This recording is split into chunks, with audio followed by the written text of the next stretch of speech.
ও বলে যে বয়স বাড়লে কি হয়েছে, মন তো আমার এখনো যুবক।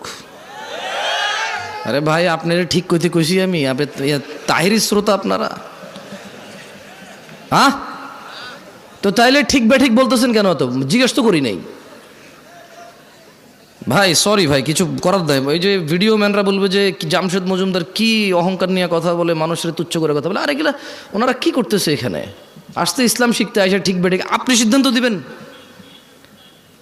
এই যখন থেকে শ্রোতারা ঠিক বেঠিক সিদ্ধান্ত দিচ্ছে, তখন থেকে বক্তারা যা খুশি তা বলে বলে যে ঠিক কিনা, লোকে কয় ঠিক, ঠিক হয়ে যায়, শেষ। আর কোনো মানদণ্ড নাই ঠিক বেঠিকের, কোনো কোরআন সুন্নাহ থেকে দলিল প্রমাণ লাগে না। খালি বক্তা কবু ঠিক কিনা, শ্রোতা কবু ঠিক, এই ঠিক, ব্যাস। অবক্ষয় তো খালি যুবকদের হয়নি, বুড়াদেরও হয়েছে। এক সময় এই যে এক সময় তো কমেডিয়ান শ্রোতা ছিল না, বক্তব্য শুনতো কোরআন সুন্নাহ থেকে। হ্যাঁ, কি শুরু করছেন ভাই? কি এগুলো? কি শোনেন না আপনি? আপনার মন কোথায়? আমি তো শুনতে পাচ্ছি আমারটা নিজে ভালো। এই তোমরা সাউন্ড সিস্টেম ধরবা না, একদম বরাবর আছে এটা। আপনি মনোযোগী হন। নারায়ে তাকবীর বলতেছে সহি আকীদার লোকজন, আসলে চিল্লাচিল্লি করতেছে, কমেডি করতেছে, হাসতেছে। What is this? হ্যাঁ, আপনাকে নিষেধ করছি না ধরতে ভাই? আপনাকে তো নিষেধ করছিলাম না ধরতে, ধরলেন কেন? সাউন্ড সিস্টেম তো ভালো ছিল, কেন ধরছে? নিষেধ করছি না সাউন্ড?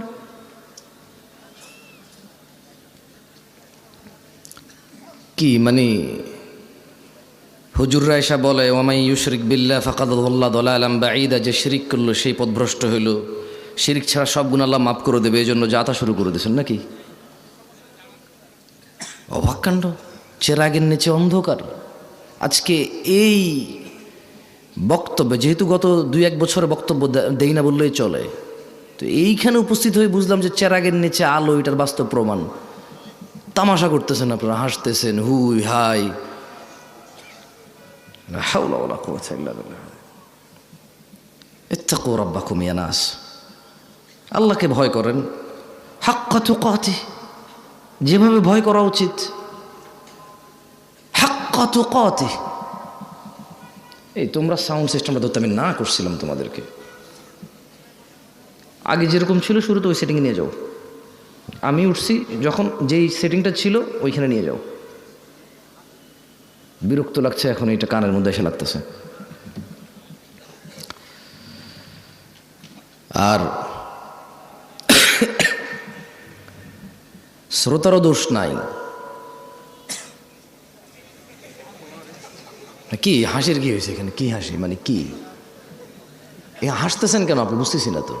আপনারা বললেন সাউন্ড বাড়াইতে, উনি সাউন্ড বাড়াইছে, এখন কা করে খালি এটা। বিসমিল্লাহ, ঠিক আছে, ঠিক আছে, বিসমিল্লাহ। তো যুবকের অবক্ষয় নিয়ে কি কথা বলবো? সবাই এখানে বিগড়ায় আছে, নিজ নিজ মনোকামনায়, নিজ নিজ পছন্দ অনুযায়ী। যে তারপরও যুবকদেরকে নিয়েই বলি, কারণ 50 বছরের পুরুষও নিজের যুবক মনে করেই পরকিয়া করে, বুড়া মনে করে না। ও বলে যে বয়স বাড়লে কি হয়েছে, মন তো আমার এখনো যুবক। আরে ভাই, আপনারা ঠিক কইতে কইছি আমি, আপনি তাহিরি শ্রোতা আপনারা, হ্যাঁ? তো তাইলে ঠিক বেঠিক বলতেছেন কেন? তো জিজ্ঞেস তো করি নাই ভাই। সরি ভাই, কিছু করার দেয়। ওই যে ভিডিও ম্যানরা বলবে যে জামশেদ মজুমদার কি অহংকার নিয়ে কথা বলে, মানুষের তুচ্ছ করে কথা বলে। আরে এগুলা ওনারা কি করতেছে এখানে? আসতে ইসলাম শিখতে আসে, ঠিক বেঠিক আপনি সিদ্ধান্ত দিবেন। এই যখন থেকে শ্রোতারা ঠিক বেঠিক সিদ্ধান্ত দিচ্ছে, তখন থেকে বক্তারা যা খুশি তা বলে বলে যে ঠিক কিনা, লোকে কয় ঠিক, ঠিক হয়ে যায়, শেষ। আর কোনো মানদণ্ড নাই ঠিক বেঠিকের, কোনো কোরআন সুন্নাহ থেকে দলিল প্রমাণ লাগে না। খালি বক্তা কবু ঠিক কিনা, শ্রোতা কবু ঠিক, এই ঠিক, ব্যাস। কতক্ষণ বললে নেশার বিষয় বলে শেষ করা সম্ভব? আর আমি বা কতটুকু জানি কতটুকু অধঃপতন হয়েছে। যুবতীর বেপরদা, পর্দাহীনতা, এইটা নিয়ে যদি কথা বলি তাহলে কতক্ষণ বলা সম্ভব? কতটুকুই বা বলার জ্ঞান রাখি? উলঙ্গ থেকে মানুষ বেপর্দা থাকতো, তারপর মানুষ জামা কাপড় পরলো, ওগুলো পরে এখানে সেখানে এমন ডিজাইন করছে উলঙ্গর চাইতে বেশি ভালগার দেখা যায়। তারপর কিছু মানুষ বোরখা বানানো শুরু করলো, স্ট্রবেরি কালার, পিঙ্ক কালার, বুকের সামনে ফুল, নাভির নিচে ফুল, কোমরের মধ্যে পিতা দিয়ে টাইট করে বান্দা দিয়া হাত এভাবে তুইলা মেয়েরা মাদ্রাসার হাঁটে এখন। তো যুবতীর, আমার বোনের বেপরদা নিয়ে কথা বললে কতক্ষণ কথা বলবো আর কতটুকুই বা বলা সম্ভব, আমি বা কতটুকু জানি? যুবকের অবক্ষয় নিয়ে কথা বললে রাস্তাঘাটে কোনো মেয়ে ছক্কা লুডু খেলে না, সবগুলা যুবকরাই তো খেলে। রাস্তাঘাটে যুবতীরা সিগারেট, গাঁজা, ইয়াবা সেবন করে বেড়ায় না, যুবকরাই করে। এখনো সিনেমা হলের টিকিট যুবক যুবতীকে ফুসলায় ফাসলায় 2টা টিকিট কেটে নিয়ে যায় সিনেমা দেখতে। এখনো জানার সমস্ত বিল যুবক ভরে। রাস্তাঘাটে মারামারি, গালিগালাজ,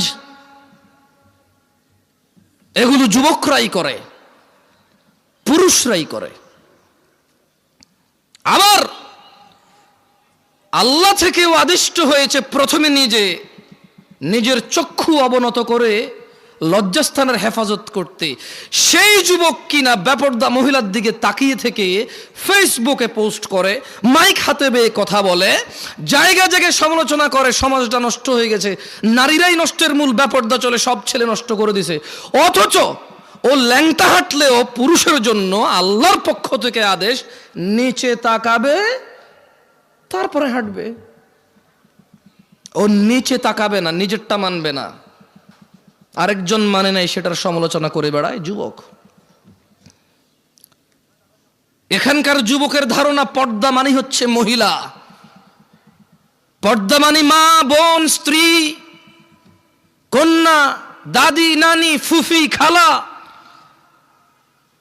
পর্দা মানি মহিলা। যখন তারা পর্দাকে এভাবে খ্রিস্টানদের মতো, ইহুদি নাসারাদের মতো যখন পরিবর্তন করতে শুরু করলো পর্দার মিনিং, তখন আল্লাহর আযাব এদের উপরে চলে আসছে। এদের মহিলারা বলতেছে যে আরে পর্দা কি পোশাকে আছে নাকি, মনে হলো পর্দা। কারণ এরা পর্দার অপব্যাখ্যা করেছে, এরা পর্দার মানে সমস্ত মহিলার বদনাম করেছে। কিন্তু নিজেকে যে আল্লাহ নিচের দিকে তাকানোর জন্য বলেছে, ওই মহিলার দিকে না তাকাইতে বলেছে, নিষেধ করেছে, সেটা সে মানেনি। ঘরে সিলিন্ডার গ্যাস ব্লাস্ট হলে নতুন বউ মারা গেছে, পুকুরে পড়ে মারা গেলে নতুন বউ মারা গেছে, যে বউটা যৌতুক দেওয়ার কথা ছিল যৌতুক দিতে পারে নাই, মোহর দিয়ে বিয়ে করার কথা ছিল, পুরুষ যৌতুক নিচ্ছে। এরপরে বলতেছে সমাজে পুরুষ নির্যাতন হয়, আপনারা জানেন না। তো তুই কি পুরুষ রে বেটা? পুরুষ তো মহিলাকে টাকা দিয়ে বিয়ে করে, তুই তো টাকা নিচ্ছিস। পুরুষ তো মহিলাকে টাকা দিয়ে বিয়ে করে, পুরুষ উপার্জনের জিম্মেদার নিজেকে মনে করে। মা বোনকে কাজে লাগাই দেয় না, মেয়েকে কাজে লাগাই দেয় না। পুরুষ মর্যাদা সম্পন্ন হয়, বলবে 3 বেলা খাবো, না পারলে 2, না পারলে 1। কিন্তু জিম্মেদারি উপার্জনের আমার বোনের না, আমার মায়ের না। যদি করে মুসলমান মেয়ে, কোনো হারাম কিছু নাই, মহিলা কাজ হতে পারে। আল্লাহ আমাদেরকে বোঝার তৌফিক দান করুন। কি এখনো কি হাসি পাচ্ছে? নাম হচ্ছে সালাফি কনফারেন্স। বসে আছে যারা নিজেদেরকে দাবি করে মানহাজুস সালাফের মধ্যে যারা আছি আমরা। মানহুমুস সালাফ, সালাফকে আসহাবান নবী সাল্লাল্লাহু আলাইহি ওয়াসাল্লাম, নবী সাল্লাল্লাহু আলাইহি ওয়াসাল্লামের সাহাবারা হচ্ছে সালাফ। আমরা বলছি আমরা ওদের অনুসরণকারী, আর বসে বসে কমেডি করি এখানে এসে। আল্লাহ আমাদেরকে বোঝার তৌফিক দান। সরি, আপনারা মনে কষ্ট নিয়েছেন আমার কোথায়? দুঃখজনক এই শীতের মধ্যে এত কষ্ট করে বসে আছেন হাসি তামাশা করার জন্য, মোবাইলে কমেডি দেখেন, এখানে বসে আছেন কেন? মনে রাখতে হবে যুবক ভাই আমার, বর্তমানে আমাদের যুব সমাজের অসংখ্য সংকট, অসংখ্য সমস্যায় জর্জরিত আমাদের সমাজ। এর মধ্যে নাম্বার 1 আর নাম্বার 2, কোনটা 1 নাম্বার কোনটা 2 নাম্বার এটা বলা কঠিন হয়ে যাবে। নেশা আর জেনা, জেনা 1 নাম্বার নাকি নেশা 1 নাম্বার এটা বলা কঠিন হয়ে যাবে, এমন ব্যাপক হারে হয়েছে। ছেলে জেনার সম্পর্ককে প্রেম বলে, ভালোবাসা বলে। ছেলে জেনার সম্পর্ক কন্টিনিউ করে কেন? বিয়ে করবে আশ্বস্ত হয়ে। সে জেনাকে হালাল মনে করে নিয়েছে, কারণ সে মনে করে ওই মেয়েকে সে বিয়ে করবে, এই জন্য তার জন্য এটা হালাল মনে করে সে। অথচ সে ভুলে যায় সে মারা যেতে পারে। সে ভুলে যায় ওই একই মেয়েকে বিয়ে করলেও বিয়ের আগের সম্পর্ক হারাম হারাম বলেই থাকবে লিপিবদ্ধ।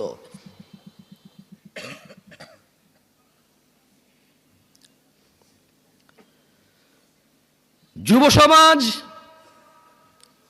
মাদকের মরণ নেশায় মেতে উঠেছে। বর্তমান সময়ে অধিকাংশ যুবক মাদকে আক্রান্ত, ধ্বংসের অবলীলায় নিপতিত হতে দেখা যায়। বিভিন্ন ধরনের মাদকের সয়লাভ যুবকদের মধ্যে ছড়িয়ে পড়াতে তারা কোনো না কোনো উপায়ে নেশাগ্রস্ত হয়ে পড়েছে। যারা নেশা করে তারা অধিকাংশই জানে নেশা কোনো রকম উপকারী বা ভালো কাজ নয়, এবং তা মানুষের জীবনাশক্তি বিনষ্টকারী। এইসব জেনে শুনেও যুবক মাদকাসক্ত নেশার অন্ধকার জগতের মধ্যে থাকতে চায়। ও থাকতে চায় নেশায় বিভোর হয়ে, উদাসীনতায় মেতে থাকতে চায়, এটা জেনেও যে নেশা ওকে ধ্বংসের সর্ব উচ্চ পর্যায়ে নিয়ে যাবে, ধ্বংসের সর্বশেষ পর্যায়ে নিয়ে যাবে, এটা ও জানে, তারপরও সে মেতে থাকতে চায় নেশায়। মাদকাসক্ত তরুণ প্রজন্ম ধর্ম কর্ম সব কিছু বিসর্জন দিয়ে হতাশাকে, স্যাডনেসকে, সরৌনেসকে আপন করে নিতে চায়, সঙ্গী করে নিতে চায়।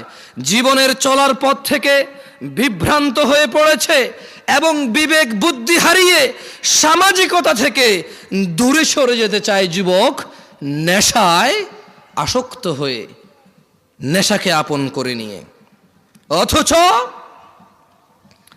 মুসলমানের সন্তান জুমা পড়ে, খুতবা শোনে, ওয়াজে আসে, মক্তবে পড়েছে, মাদ্রাসায় পড়েছে, ওর পরিবারের কেউ না কেউ মাদ্রাসায় পড়েছে, ও ওয়াজ শুনে ইউটিউবে, তারপরেও সে ইসলামের বিধিবিধান সম্পর্কে গাফেল ও বেপরোয়া। অথচ ইসলাম মানুষকে নেশা গ্রহণ, মাদক সেবন হতে সম্পূর্ণ নিষেধ করে। মানুষকে ধ্বংস ও করুণ পরিণতি হতে রক্ষা করার জন্য ইসলামী অনুশাসন মেনে চলার কোনো বিকল্প নেই যুবক ভাইয়েরা। তাই আমাদের জানতে হবে ইসলাম মাদক সম্পর্কে কি কি দিক নির্দেশনা দিয়েছে। কি ঠিক কিনা বলতেছেন না যে কি খারাপ লাগতেছে? তা 2-3 বার জিজ্ঞেস করে নি, বলেন, তাহলে ঠান্ডা হয়ে যাবেন। বলবেন যে এত কষ্ট করে ওনার লাগে বসে আছি, উনি একটাবারও ঠিক কিনা করলো না, ঠিক বলতে পারলাম না।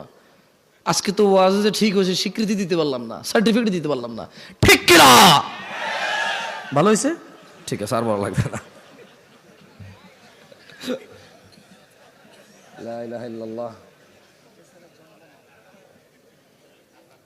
দই জমান ভাই, মানুষ জমায়েন না, ওয়াজ জমায়েন না, ওয়াজরে জমতে দিয়ে না, জমে গেলে তো বসে যাবে, শেষ। আমি চাই ওয়াজ না জমুক, ওয়াল্লাহ আমি চাই শ্রোতা না জমুক, ওয়াজ না জমুক।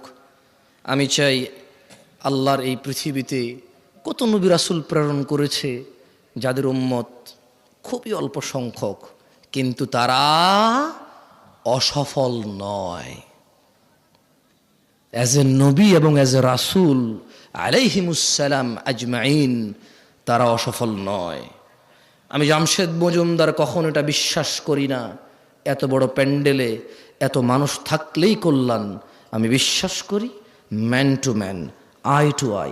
একজনের সামনে বসে আছি, কথা বলতেছি, ও কানেক্ট হয়েছে, ও বুঝতেছে আমি কি বলছি, ও মেনে নেওয়ার পক্ষে উদ্বুদ্ধ হয়েছে এবং চেষ্টা করতেছে মেনে নেওয়ার জন্য।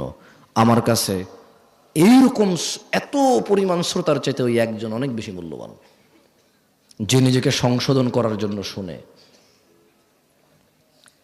যে সংস্কৃতি মাহফিল একটা বাৎসরিক সংস্কৃতি আদায় করতে আসে না, যে দিন শিখতে আসে, সে আমার কাছে বেশি মূল্যবান। যাই হোক, ইসলাম মাদক সম্পর্কে আমাদের যে দিক নির্দেশনা দেয় তার সম্পর্কে জানা অত্যন্ত জরুরি। আপনার কি মাইকটা কি আবার চেঞ্জ করছেন সাউন্ড?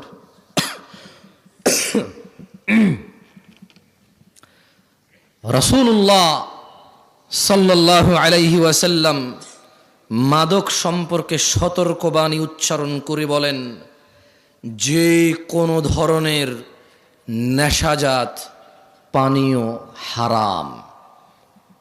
কোন ধরনের?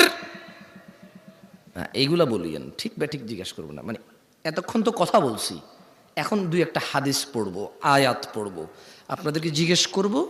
যেটা জিজ্ঞেস করব ক্লাসে যেমন শিক্ষকরা ছাত্রদেরকে পড়ায়া জিজ্ঞেস করে, ছাত্ররা বলে, আমি চাই একটা হাদিস পড়বো, আপনাদের জিজ্ঞেস করব, আপনারা বলবেন। তাহলে কি হবে? আপনারা যখন বলবেন এটা আপনারা ইজিলি মুখস্থ করতে পারবেন, মনে থাকবে ইনশাআল্লাহ। আল্লাহ আমাদেরকে তৌফিক দান করুন, আমিন। তাহলে মুহাম্মদ সাল্লাল্লাহু আলাইহি সাল্লাম বলেছেন যে কোন ধরনের নেশাজাত পানীয় হারাম। কয় ধরনের? কোনটা কি বাদ গেছে? টিকটিকির লেজ, ইয়াবা, গাঁজা, এগুলো তো হাদিসের নাম নিয়ে নাই, এগুলো হাদিসে নাম নিয়ে নাই। কিন্তু যেই জিনিসের নেশা হয় সেটা হারাম কে বলেছে? মুস্তাফা আলাইহিস সালাম। তিনি আরো বলেন, কুল্লু মুস্কিরিন খামর, নেশাজাত যে কোন দ্রব্যই মাদক, ও কুল্লু মুস্কিরিন হারাম, আর যাবতীয় মাদকই হচ্ছে হারাম।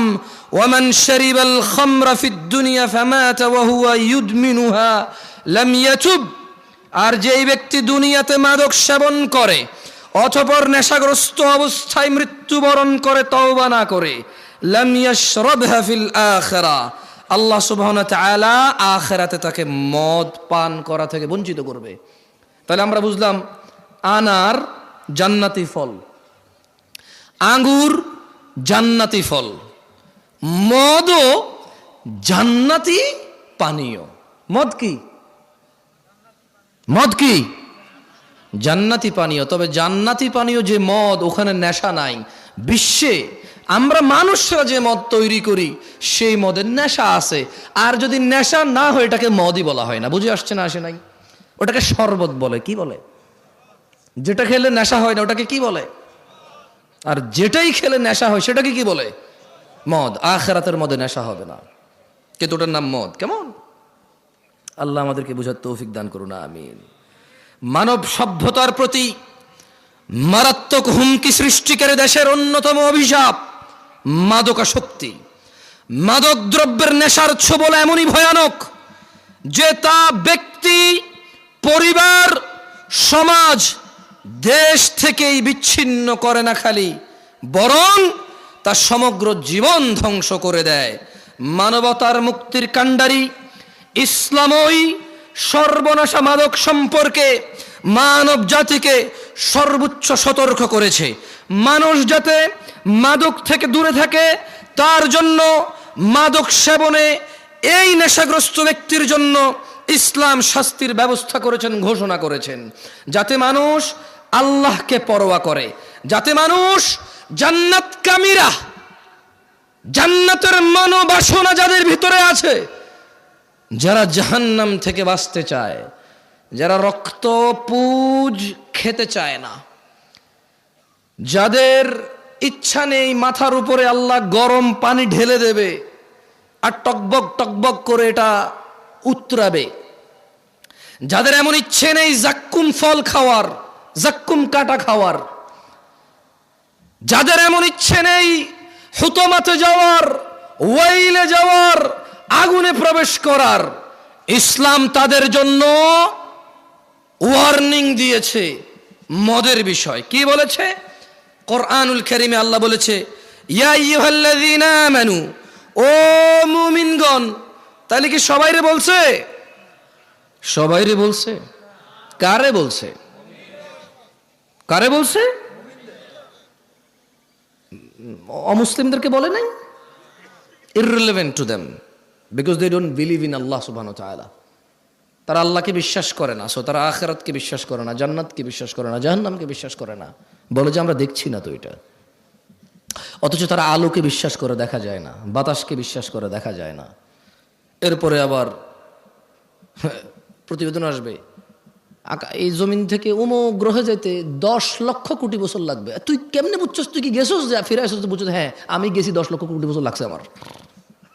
হ্যাঁ, তারা এগুলো বিশ্বাস করে। অবশ্য আমি বলছি না যে ভুল, তবে আমি সঠিকও বলতে পারবো না, কারণ কোনো একটা জিনিসের দূরত্ব বলার জন্য জরুরি হচ্ছে আমি ওই দূরত্বটা বুঝবো, গতিটা বুঝবো, ক্যালকুলেশন করবো যে হ্যাঁ এতদিন পরে যায় পৌঁছাবে। এখন একটা জিনিস 10 লক্ষ কোটি বছর দূরে, আমি কেমনে বুঝছি এটা 10 লক্ষ কোটি বছর?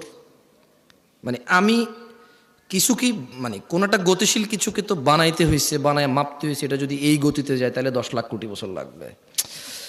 এখন এটা এই গতিতে 10 লাখ কোটি বছর লাগবে কেমনে বুঝছি? ওই দূরত্ব তো আমি দেখতেছি না। তারা এগুলো বিশ্বাস করে। তারা জান্নাত জাহান্নাম বিশ্বাস করে না, বলে যে দেখছি না। অথচ ঘুমের মধ্যে মানুষ কান্না করে, কেন? সাপে কামড় দিছে। ঘুমের মধ্যে মানুষ ঘামায়া যায়, কেন? খাদে পড়ে যাচ্ছে। ঘুমের মধ্যে মানুষ হাউ মাউ করে চিল্লায়, কেন? ওর বাপ মারা গেছে, মা মারা গেছে। উঠে দেখে যে না, ও স্বপ্নে দেখেছে। ও ঘুমে কষ্ট পায়। ঘুমে কি পায়? কষ্ট পায়। সে জাহান্নামে যে আযাব আছে সে সেটা অনুভব করতে পারে না, বলে যে দেখি নাই। তাহলে আল্লাহ কাকে বলেছে? খেয়ে ফেলেছেন, চা নাস্তার ব্যবস্থা করুন, এরা তো ওয়াজ খেয়ে ফেলে। ইয়া আইয়ুহাল্লাযীনা আমানু, হে তোমরা যারা ঈমান এনেছো, ইন্নামাল খামরু ওয়াল মাইসিরু ওয়াল আনসাবু ওয়াল আজলাম রিজসুম মিন আমালিশ শাইতান ফাজতানিবুহু লাআল্লাকুম তুফলিহুন। ও আমার যুবক ভাই, মনোযোগ দিয়ে শোনো, তোমার রব কি বলছে। তিনি বলছেন, ও তোমরা যারা ঈমান এনেছো, নিশ্চয় মদ, জুয়া, প্রতিমা ও ভাগ্য নির্ণয়ক তীর হচ্ছে ঘৃণ বস্তু, শয়তানের কারসাজি। সুতরাং তোমরা এইসব বর্জন করো। কেন বর্জন করবে? লাআল্লাকুম তুফলিহুন, লাআল্লাকুম তুফলিহুন। মদ ছেড়ে দাও, লাআল্লাকুম তুফলিহুন। জুয়া ছেড়ে দাও, লাআল্লাকুম তুফলিহুন, যাতে তোমরা সফল হও, বিজয়ী হও। কোন মানুষ মদ খেয়ে, নেশা করে অথবা জুয়া খেলে সফল হবে না, ইম্পসিবল। আল্লাহ সুবহানাহু ওয়া তাআলা বলেছে এটা, যে তোমরা মদ ছাড়ো, জুয়া ছাড়ো। কেন? লাআল্লাকুম তুফলিহুন, যাতে তোমরা সফল হতে পারো। আবু দারদা রাদিয়াল্লাহু আনহু থেকে বর্ণিত, তিনি বলেন, আমাকে আমার প্রিয় বন্ধু রাসূল সাল্লাল্লাহু আলাইহি ওয়াসাল্লাম এই মর্মে ওসিয়ত করেছেন, লা তাশরাবিল খামর ফাইন্নাহা মিফতাহু কুল্লি শারর। একদা আবু দারদা রাদিয়াল্লাহু আনহু বলছে যে মুহাম্মদ সাল্লাল্লাহু আলাইহি ওয়াসাল্লাম আমার বন্ধু আমাকে ওসিয়ত করেছে। কি করেছে? কি করেছে? আপনারা ঠিক বলতে বলতে অভ্যস্ত তো, ওইটাই খালি বলেন, অন্য কিছু আর বলেন না। কি করেছে? ওসিয়ত করেছে। আমার সাথে পড়েন হাদিসটা। বলেন, আবু দারদা রাদিয়াল্লাহু আনহু থেকে বর্ণিত, না, জোরে বলেন। আবু দারদা রাদিয়াল্লাহু আনহু থেকে বর্ণিত, তিনি বলেন, আমাকে আমার প্রিয় বন্ধু রাসূলুল্লাহ সাল্লাল্লাহু আলাইহি ওয়াসাল্লাম এই মর্মে ওসিয়ত করেছেন, লা তাশরাবিল খামরা, ও আবু দারদা তুমি কখনো মদ পান করিও না, ফাইন্নাহা মিফতাহু কুল্লি শার, কারণ মদ, নেশা সকল অকল্যাণ, সকল খারাপ, সকল পাপের চাবিকাঠি। বুঝছেন না বুঝেন নাই? মানে একজন মানুষ যদি নেশা করে, এই পৃথিবীতে আর এমন কোনো খারাপ কাজ নাই যেটা তার দ্বারা সম্ভব না। এটা কি আমি বলছি? আবু দারদা রাদিয়াল্লাহু আনহু বলছে। ওনাকে ওসিয়ত করেছে কে? আবার খাইছে, আর একটু যা নাস্তা দেন এদেরকে। ওসিয়ত করেছে কে? মুস্তাফা আলাইহিস সালাম। ওসিয়ত করেছে কে? রাহমাতাল লিল আলামিন। কে? ইমামুল আম্বিয়া। কে? ইমামুল মুরসালিন। কে? খাতামান নবিয়্যিন। কে? ওসিয়ত করেছে যে ও আবু দারদা তুমি নেশা করিও না, তুমি যদি নেশা করো তাহলে এটা সকল পাপের, সকল অকল্যাণ, সকল অঘটনের চাবিকাঠি হচ্ছে এই নেশা। তাইলে ছোট্ট একটা গল্প বলি বনি ইসরাইলের। কেমন? আল্লাহ নবী সাল্লাল্লাহু আলাইহি ওয়াসাল্লাম বলেছে যে তোমরা বনি ইসরাইলের গল্প বলো, তবে মিথ্যা বলিও না। কি বলিও না? মানে বানায় বানায় বলিও না। তাহলে আমি কি ছোট্ট একটা বনি ইসরাইলের গল্প বলবো? আপনাদের কষ্ট হয়ে যাচ্ছে, আমি বক্তব্য ছেড়ে দেবো ইনশাল্লাহ 2-1 মিনিটের মধ্যে। আপনি না গেলেই বলি, আর কত মানুষ কষ্ট পাইতেছে, আপনি চালান। আমি পারবো না এত বেশি চালাইতে, বেশি চালাইলে ব্রেক ধরবে না, পরে ডাইরেক্ট 120 গতিতে মারলে 30-40 পিছিয়ে এসে মেরে দিবে গাড়ি। একদা বনি ইসরাইলের জৈনিক রাষ্ট্রপতি